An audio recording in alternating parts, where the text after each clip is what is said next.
apalagi kalau kita ngelihat Bayangkara ya dia konsep permainan yang memang akan semakin bagus ketika lawannya juga bagus gitu. Jadi ini akan jadi laga yang tricky lah bagi Persib.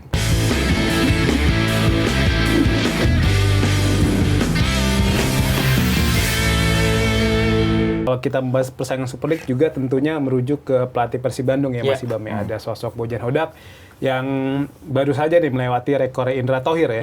Indra Thohir saat melatih Persib tuh membutuhkan 113 pertandingan ya. Betul. Untuk menembus 200 poin. Sedangkan Bojan Hodak hanya membutuhkan 96 laga. Berarti kan sekitar 17 laga perbedaannya ya. Tapi Bojan Hodak bisa melewati rekor sang legenda pelatih dari Persib Bandung. Benar. Nah, untuk kasus yang ini Mas Ibam melihat kehebatan Bojan Hodak seperti apa?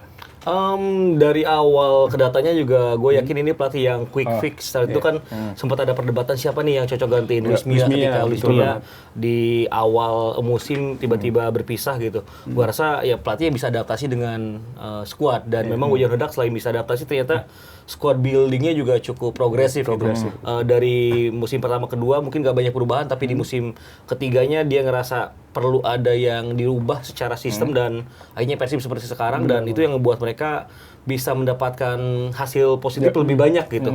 Bahkan kalau gua inget di 2025 kalau nggak salah kita Persib itu hanya kalah kurang dari 5 kali gitu. Itu jumlah yang sangat sedikit.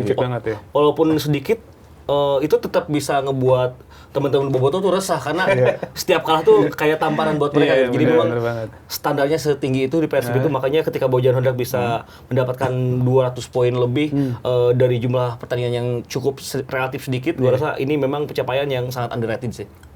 Kalau begitu berarti Bojan Hodak layak diperpanjang nih. Apalagi dia minta macam-macam nih, katanya minta gaji lah, fasilitas lah, perbaikin mes, gym dan semacam-macam. Layak banget nggak nih? Gua rasa sih nggak ada perdebatan, nggak ada yang nggak setuju kayaknya kalau Bojan Hodak akan diperpanjang. Kayaknya Boboto mayoritas nih yang gua ketemu, gua ngobrol, diskusi, ada yang juga DM dan lain-lain, ya bilangnya emang pengen Bojan Hodak diperpanjang gitu. Masalah dia request masalah fasilitas latihan, gym dan lain-lain itu kan untuk keberlangsungan Persib sendiri gitu. Jadi memang itu standar minimum harusnya yang dicetak oleh tim-tim yang ada di Indonesia.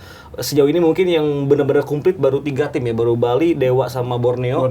Tapi yang paling progresif mungkin Dewa sama Bali. Yaitu yang harus dikejar oleh Persib karena secara pencapaian kan sekarang Persib bisa dikatakan di atas tim-tim lain. Dengan bersaing di Asia, bisa melaju jauh, bisa berbicara di Asia.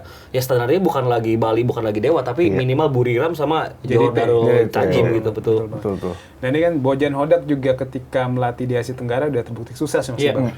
Dia pernah bawa Phnom Penh Crown juara Liga Kamboja, terus juga di Malaysia pernah bawa JDT dan Kelantan ya, menjuarai Liga Malaysia, dan juga di Persib Bandung bahkan di Indonesia sudah mencetak back to back dan OTW ya, dalam tanda kutip untuk menuju hat-trick gelar juara Super League. Kalau Mas Ibam melihat sendiri sebenarnya apa sih kelebihan Bojan Hodak dibanding pelatih-pelatih yang ada di Super League? Bojan Hodak ini tetap pelatih tipikal mentality Balkan yang sangat pragmatis secara teori ya, bukan pragmatis permainan tapi pragmatis cara dia berpikir tuh. Dia yang penting result gitu. Dan itu tuh mentalitas yang bagus, tapi karena dia sejak pertengahan 90-an ada di Asia Tenggara, lebih tepatnya di Singapura, dan dia bermukim di Malaysia. Jadi kayaknya dia udah tahu nih kalau kultur yang ada di sepak bola Asia Tenggara ini seperti apa gitu. Ada beberapa warna yang memang tidak dimiliki oleh kawasan Asia lain ataupun bahkan di Eropa gitu. Jadi memang yang terpenting adalah bagaimana Bojan ini tahu kulturnya dan tahu cara untuk berkompromi dengan kultur tersebut. Karena kalau masalah setiap pelatih punya karakter dan mungkin gaya tersendiri untuk bisa mengelola klub, semua pelatih punya. Tapi tidak semua pelatih yang bisa match dengan keadaan klub tersebut. Ya Persib salah satunya. Di musim pertamanya itu hingga musim keduanya kan belum ada tempat latihan yang benar-benar proper lah buat Persib. Kerap beberapa ganti berpindah tempat gitu. Baru musim ini nih full ada di lapangan pendamping GBLA ya. Dan sebelumnya di Sidolik sempat di Sidolik, sempat juga di Arca Manik beberapa kali berpindah. Tapi memang di sejak musim ini ada lapangan tetap dan itu sangat membantu karena ketika lapangan tidak berubah, minimal itu ngebuat latihan tuh bisa continue gitu ya, bisa ada sirkulasi yang bagus. Dan yang paling penting ketika gua sempat ngobrol sama Pak Adit yang ada di PT PBB, yang paling penting dari Bojan bukan Bojan sebagai pelatih sebenarnya, tapi Bojan tuh as a advisor bagi klub gitu. Jadi lebih dari pelatih, lebih dari manajer. Karena kan dia jadi kayak orang yang ngasih masukan harus gini loh dan ya sampai sekarang Persib bisa berbicara sejauh ini sih gua rasa udah jadi pembuktian Bojan sebenarnya ya. Iya, itu pembuktian. Berarti pengennya Bojan Hodak diperpanjang berapa lama nih? Setahun, 2 tahun, 3 tahun? Apa sampai berapa lama nih? Gua tuh cukup yakin kalau pelatih itu ada cycle-nya gitu kan. Maksudnya mungkin sekarang Pep Guardiola di Manchester City udah lebih dari 6 musim dan masih works. Itu anomali aja tuh, emang kejagoan kalau dia. Tapi beberapa pelatih kayak Ancelotti prime-nya mungkin 10 tahun gitu kan, 10 tahun. Ada Jose Mourinho mungkin terakhir di Manchester United 2016. Nah, Bojan Hodak ini untuk di Persib kan baru jalan 3 musim nih. Iya, kalau gua pengen sih idealnya agak jangka panjang lah, middle lah. 3-4 musim cukup lah. Nanti bisa dilihat lagi gimana persaingan khususnya di Liga Indonesia nih, karena di antara Liga Indonesia, Malaysia sama Thailand gue ngelihat sepak bola Indonesia ini yang fluktuatifnya tuh lebih tinggi gitu. Tiba-tiba ada tim yang jago banget di musim itu yang ngebuat Bojan juga harus adaptasi dan Persibnya juga harus adaptasi. Tiba-tiba tim ini musim depannya hilang, Persib dapat saingan baru gitu. Jadi perlu pelatih yang harus dikasih waktu dulu gitu. Jadi Bojan Hodak rasa terlepas apapun hasil musim ini, ya harusnya Bojan Hodak tetap ada di Bandung dulu gitu ya. Apalagi yang targetnya di musim depan pasti ingin Persib Bandung bersaing di Asia kan. Betul. Setelah menguasai Indonesia pasti target dari manajemen nggak mungkin dong tetap stay aja di Indonesia, pasti ingin berprestasi lebih di Asia. Dan itu kalau Mas Ibam melihat sendiri ada keyakinan nggak dari sosok Bojan Hodak apakah bisa membawa Persib Bandung bersaing di Asia musim depan? Sangat yakin. Sebenarnya keinginan untuk bisa berbicara lebih banyak di Asia itu sudah digaungkan di internal ya. Di internal itu lebih dari di awal musim ini gitu. Musim lalu itu kayak penjajakan aja. Karena udah 10 tahun lebih nggak main di Asia. Pengen tahu lagi gimana atmosfernya, ternyata udah bisa ditarik kesimpulan. Musim ini lumayan, tapi ternyata ada beberapa experience yang belum didapatkan oleh tim. Dan di musim depan seandainya jadi juara lagi ya bakal pasti udah fokus ke sana dan targetnya udah bukan lagi lolos dari grup, pasti minimal semifinal lah. Karena kita tuh harus mencoba gitu kayak bertandang ke Asia Timur kayak ke Jepang atau Korea agar playbook tim tuh lebih banyak lagi, punya pengalaman lebih banyak menghadapi tim yang seperti apa gitu. Karena di musim ini kan masih Asia Tenggara semua ya. Bojan Hodak juga sebenarnya kan salah satu kenapa akhirnya dia juga cukup emosional ketika gagal di babak 16 besar ya. Itu karena dia punya target tinggi juga di Persib musim ini untuk bisa membawa Persib lebih tinggi lagi. Dan dia juga bicara kalau Persib itu sebenarnya memang layak untuk berada di 8 besar minimal dengan kualitas yang ada tim-tim yang lolos saat itu gitu. Jadi memang gue yakin ada ambisi pribadi juga dari Bojan Hodak karena dia salah satu pelatih yang juga bisa membawa Kuala Lumpur FA yang sampai final kan. Jadi memang nggak ada keraguan dari gue kalau dia emang salah satu serial winner lah yang ada di Asia gitu. Nah ini kan kalau misalnya nih musim ini Bojan Hodak juara berarti kan 3 kali beruntun. Walaupun jumlah trofinya sama nih kayak Stefano Kugura kan juga 3 kali ya. Betul. Apakah dengan 3 trofi beruntun dan juga misalnya nanti melaju jauh di AFC Champions League 2, apakah Bojan Hodak ini layak dapat apresiasi lebih kayak misalnya taruh namanya di tribun gitu, Sir Bojan Hodak stand gitu misalnya atau Kang Bojan Hodak atau apa gitu, itu layak nggak? Apa misalnya itu terlalu cepat? Sebenarnya kan kalau ngelihat kultur dari dulu Persib itu tidak ada sosok yang benar-benar dikulturkan as a property gitu. Semelegenda-meledanya Abah Thohir juga nggak ada patungnya di Bandung. Ajat Sudayat juga nggak ada. Walaupun ada patung sepak bola tapi kan itu bukan patung Ajat ya. Sebenarnya itu kalau ada jadi hal yang baru tapi karena sekarang Persib udah jadi klub yang lebih profesional, sebenarnya hal-hal itu tuh bisa memicu adanya marketing yang bagus. Karena itu kan hal yang belum dilakukan oleh klub-klub Indonesia. Persib sudah melakukan beberapa pengenalan dengan cara yang out of the box, itu juga jadi pembeda. Apa nggak salah juga nih kalau Persib mulai memikirkan di depan tribun GBLA yang sudah jadi hak kerjasama antara Persib dengan Pemkot selama 30 tahunan. Ya sudah saatnya untuk minimal pasang 3 sosok lah. Di situ ada Erick Thohir, ada Jajang Yurnaman dan Bojan Hodak. Bikin patung aja langsung gitu. Kayak Trinity yang ada di Manchester itu. Ini di Liverpool ya, Bill Shankly. Iya betul. Gitu. Ya patung, bahkan saya udah bilang ini dari Februari sih. Ketika ngobrol dengan salah satu jurnalis dari The Asian Games juga, apa yang membuat Bojan Hodak layak ya, misalnya back to back hal yang tidak mudah. Back to back di Indonesia tuh jauh lebih sulit dibanding lu back to back ataupun 5 kali beruntun di Malaysia gue bilang gitu. Itu untuk Teko dia back to back tapi kan musimnya sempat berhenti ya. Beda sama Bojan Hodak yang beruntun ya.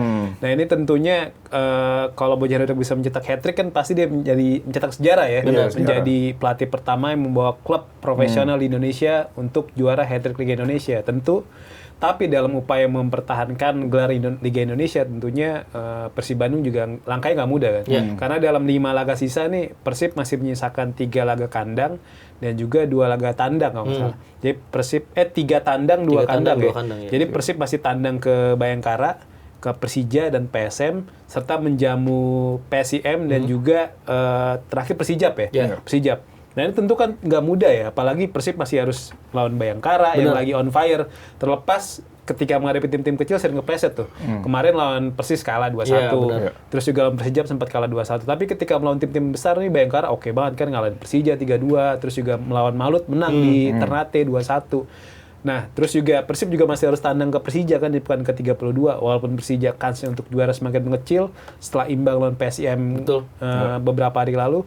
Apakah kans Persib untuk melaju menuju gelar juara masih besar atau tidak? Secara mentalitas klub, secara experience klub sebagai title contender, gue rasa Persib masih yang terbaik. Harus diakui ya karena udah kebukti pressure di Indonesia kan nggak mudah gitu. Tapi kalau kita ngelihat jadwal memang Persib paling tidak nyaman dibanding Borneo, dibanding Persija sekalipun. Borneo ini juga mendapatkan keuntungan karena kan supporter fokusnya ke persaingan Persib Persija nih. Lupa kalau ada satu klub yang sebenarnya ada di persaingan tapi nggak dapat spotlight. Dan ketika tim spotlightnya kurang, tekanannya kurang, itu akan lebih keluar gitu, akan lebih nothing tulus dan itu yang kejadian di Borneo tuh kayak nggak dapet pressure, orang-orang lupa kalau Borneo tuh ada ya, itu yang lebih membahayakan Borneo gitu. Boboto tuh lupa mikirnya Persija gitu, Boboto lupa ini Borneo juga harus kasih tekanan gitu. Dan gue rasa ini yang akan ngebuat Persib tidak akan mudah di sisa 5 laga, apalagi Bojan Hodak itu ternyata pas gue cek belum pernah menang melawan PSM ketika tandang. Jadi kalaupun menang itu kalau nggak salah di Piala Presiden yang mana itu buat gue sekedar uji coba awal musim, jadi bukan laga resmi. Jadi memang ini juga jadi mental deadlock tersendiri dan sejauh ini ketika Persib tandang ke tempat yang secara atmosfernya lebih hangat, lebih panas gitu, Lampung, PSM, terus sebelumnya pernah lewat tandang ke Bali, itu laga-laga yang mudah. Ya. Waktu ke Malut kita kalah kan 2-0 gitu. Bali juga cuma menang 1-0 ya. Benar. Jadi memang apalagi kalau kita ngelihat Bayangkara ya dia konsep permainan yang memang akan semakin bagus ketika lawannya juga bagus gitu. Jadi ini akan jadi laga yang tricky lah bagi Persib. Dan laga tandang ke PSM itu nggak mudah. Jadi sebenarnya waktu laga lawan Dewa juga berangkat H-2 atau H-1 jadi terlalu mepet juga gitu. Hal-hal kayak gitunya yang harus lebih dipersiapkan. Karena kalau udah di atas lapangan, kalau Persibnya udah di set siap untuk laga tersebut, nggak ada masalah sebenarnya. Tapi menjelang laga ini yang kadang-kadang suka terlambat. Kayak waktu ke Malut tuh gue inget main Sabtu sore, nyampe tuh Jumat pagi gitu. Jadi untuk proses aklimatisasi cuacanya tuh kurang gitu. Bagi tim yang tidak terbiasa main di jam segitu dengan tekanan udara dan lain-lain dan panasnya dan lain-lain, itu emang harus ada proses yang lebih lama juga. Nah itu yang kayaknya bakal jadi masukan lah bagi tim Persib secara manajemen ya, untuk bisa membuat kalau bisa tandang ke Parepare, jadi berangkat minimal H-3 lah gitu. Biar ada proses adaptasi 2 hari di sana gitu kan. Itu juga yang harus dilakukan ketika tandang ke Lampung karena Lampung panas men. Panas banget asli. Panas banget. Aku ngomongin panas dan juga tadi laga tandang nih Dewa United disebut. Kita lihat kan kemarin waktu lawan Dewa United ada beberapa kejadian yang kontroversi ya, yang bisa dibilang ada beberapa bobotoh tuh kayak bilang, ini mulai dikerjain, ini ada non teknis yang bermain. Ini apakah nanti misalnya di 5 laga terakhir nih ini perlu diwaspadai kan yang kayak gini-gini nih? Mungkin orang bakal nyebut gue bias di sini ya, karena gue orang Jawa Barat dan lain-lain, gue dukung Persib juga, walaupun sekarang kerjaan menuntut gue harus netral. Tapi yang gue lihat emang patternnya agak tidak menguntungkan Persib. Ketika Persib main tandang itu biasanya wasitnya tuh lokal, misalnya gue nggak bilang wasit lokal semuanya jelek, tapi yang jelek ada, itu nggak bisa kita pungkiri juga gitu. Dan agak disayangkan aja karena di beberapa pertandingan Persib main kandang justru ketika big match wasitnya asing. Kita punya rasa trust lebih gede gitu ke wasit asing. Gitu. Mana PSM Persija asing ya? Asing juga kan. Maksudnya come on lah gitu. Jadi supaya nggak yang ribut justru di akar rumput kan. Kalau di tataran kita bisa cukup memahami lah. Dan masalah kontroversi tersebut sebenarnya kan ada beberapa kontroversi yang bola kontrol dari Mesidoro, terus handballnya Alex Martin. Itu gimana kalau Mas Ibam melihatnya? Satu lagi yang sering kelewat, Jonathan sebenarnya. Jonathan itu ada potensi Kartu merah. second yellow kan, cuman keburu diganti. Ya, kalau dibahas di breakdown satu-satu nih, yang Mesidoro. Kalau gua udah ngelihat beberapa tangkapan kamera dari teman-teman jurnalis, dari teman-teman yang emang sangat mengulik hal ini, gua cukup yakin itu 100% bola udah keluar. Karena Walaupun dari atas pun yakin itu pasti keluar ya. gap antara garis dengan Jauh bola tuh ya? agak terlalu jauh gitu. Udah satu kaki apa tumpuan gitu. Oke. Cuman yang perlu gua mungkin bicarakan di sini ya. Ini sebagai bahan diskusi aja sama teman-teman. Wasit itu tidak mendapatkan view itu gitu. Wasit itu tidak mendapatkan kamera dari jurnalis. Wasit melihatnya kamera yang diset oleh PT Liga khususnya oleh broadcasting gitu. Dan kita tahu standar kamera di Indonesia ini jauh dari kata layak untuk bisa memberikan point of view VAR. Kan ada levelannya. Level tertinggi itu 34 kamera atau 36 kamera gitu. Level keduanya ada 24 sampai 27 kamera. Nah, Indonesia tuh di bawah 20. Bahkan di bawah 16 kamera gitu. Bayangkan titik-titiknya masih kurang. Titik-titiknya kurang. Kalau kita ingat di La Liga itu ada titik yang sejajar dengan garis gawang. Betul. Jadi itu bisa digunakan sebagai point of view mengecek kamera VAR gitu. Nah di Indonesia nggak ada, cuma ada kamera offside yang mana itu tuh garisnya letaknya sejajar dengan garis ujung kotak penalti. Tepian 16 besar itu. Nah itu. Jadi itu kan kalau kita ngelihat garis lurusnya jadi serong, yang mana jadi proyeksinya nggak tepat untuk bisa menilai bola keluar atau enggak gitu. Jadi wasit melihat itu. Wasit melihat itu dan sayangnya di momen tersebut juga wasit tidak berupaya lebih dengan minimal lu ngecek ke pinggir kayak gitu, ngecek ke monitor. Supaya minimal ada udah dicek wasit gitu. Iya, maksudnya wasitnya effort gitu. Kita ngelihat sebagai bobotoh tuh, wasitnya udah effort kok ngeliat. Ini wasit mempercayakan ke wasit VAR. Sebenarnya itu nggak menyalahi tugas. Tapi secara effort jadi kurang. Dan sayangnya juga kan wasit tengah salah, asisten wasit juga salah. Ketika asisten wasit ini berada di sisi tim yang lagi bertahan, itu kemungkinannya dua. Kalau pemain yang lagi nyerangnya tidak di depan back, berarti dia harus berdiri di pemain bertahan terakhir. Tapi kalau pemain yang nyerangnya di belakang back, dia harus berdiri sejajar dengan bola.